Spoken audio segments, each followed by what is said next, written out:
Felicidades a nuestra clienta por la adquisición de su motocicleta Yakuza 200 centímetros cúbicos. Gracias a todos por confiar en nosotros y adquirir sus motos en sucursal Chicoloapan. Les recordamos que se la pueden llevar de contado a crédito.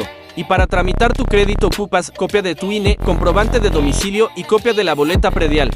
Nuestro sistema no checa buró de crédito, así que si cuentas con esa documentación, es más fácil obtener tu crédito.